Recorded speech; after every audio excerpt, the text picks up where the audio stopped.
சோழன் பணத்தை எடுத்துட்டு ஓடியிருப்பான். அதனால தான் ஃபோன ஸ்விட்ச் ஆஃப் பண்ணி வச்சிருக்கான் அப்படின்னு சொல்லிட்டு, தாஸ் வந்து சொல்லவும், நிலா இருந்துட்டு, "என்னப்பா அண்ணன் இப்படி சொல்றான்?" அப்படின்னு சொல்லி கேட்குறாங்க.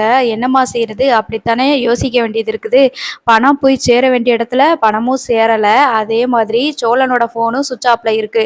இந்த நேரத்துல என்னம்மா யோசிக்க முடியும்? பணத்த பார்த்ததுமே இப்படி மைண்ட் மாறிட்டாங்கன்னு தானம்மா யோசிக்க முடியும்." அப்படின்ற மாரி சொல்றாங்க. யாரு என்ன வேணாலும் சொல்லிட்டு போங்க. சோழன் அப்படிப்பட்ட ஆள் கிடையவே கிடையாது.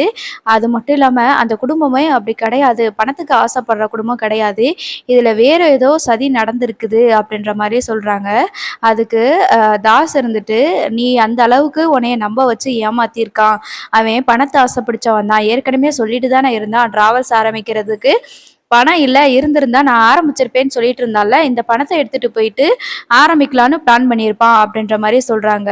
மறுபடியும் இப்படியே சொல்லாதீங்க. சோழன் வந்து அப்படிப்பட்ட ஆளே கிடையாது அப்படின்னு சொல்லிட்டு மனோகரன் கிட்ட போயிட்டு நிலா சொல்றாங்க. "அப்பா என்னப்பா அண்ணன் இப்படியெல்லாம் சொல்லிட்டு இருக்கிறான். அவனுக்கு என்னாச்சு?" அப்படின்னு சொல்லி கேட்குறாங்க. அதுக்கப்புறம், "இருடா தாஸ், எதையும் நம்ம அவசரப்பட்டு முடிவு எடுத்துறக்கூடாது. கொஞ்ச நேரம் பொறுமையா இருப்போம்." அப்படின்ற மாதிரி சொல்றாங்க. மறுபடியும் சோழன வந்துட்டு ஒரு இடத்துல அடைச்சு போட்டு வச்சிடுறாங்க. கடத்தி கொண்டு போய் ஒரு கார்ல வச்சிருந்தாங்க இல்லையா? ஒரு ரூம்குள்ள போட்டு அடைச்சு வச்சிடுறாங்க. அதுக்கப்புறம் தான் கட்டி போட்டும் வச்சிடுறாங்க. ஒருவேளை சோழன் வந்துட்டு வெளியில வந்துரக்கூடாது இல்லையா? அதனால கட்டி போட்டு வச்சிருக்கிறாங்க. அதாவது நிலாவ முழுசா நம்ப வைக்கிறதுக்காக. அப்ப மறுபடியும் கொஞ்சம் நேரம் கழிச்சு, "பேசாம போலீஸ்ல சொல்லிருவோமாப்பா?" அப்படின்னு சொல்லிட்டு தாஸ் வந்து சொல்றாங்க.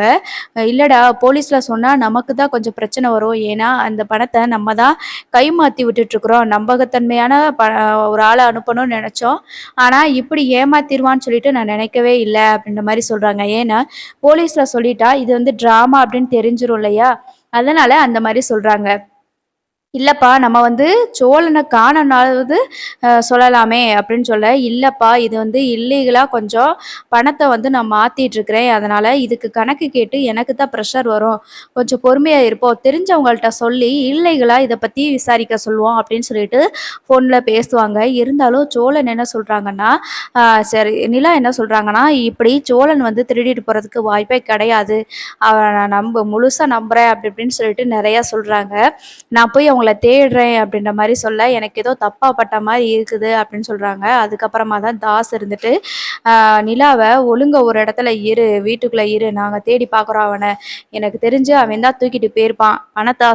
பணத்த கண்ல பார்த்ததுமே லைஃப்ல செட்டில் ஆயிரலாம்னு சொல்லிட்டு, நீ நிலா தேவையில்லன்னு சொல்லிட்டு அவன் போயிருப்பான்." அப்படின்னு சொல்ல, அதுக்கு தான் எதுவுமே முன்ன பின்ன தெரியாம என்னைய கல்யாணம் பிடிக்கலன்ற ஒரே காரணத்துக்காக என்னைய இந்த வீட்ல இருந்து கூட்டிட்டு போனான்.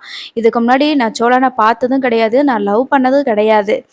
அந்த நேரத்துல அவனோட வாழ்க்கைய பணய வச்சு என்னோட சந்தோஷத்தையும், என்னோட கனவை நிறைவேத்துறதுக்காக கூட்டிட்டு போனான். அவனா காசு பணத்துக்கு ஆசைப்படுவான்? அப்படி இருந்திருந்தா என்னைக்கோ என்னைய வச்சு உங்ககிட்ட பிளாக்மெயில் பண்ணி காசு வாங்கியிருப்பான். ஆனா அவன் அப்படி பண்ணவே இல்லையே! அப்படின்ற மாதிரி சொல்றாங்க.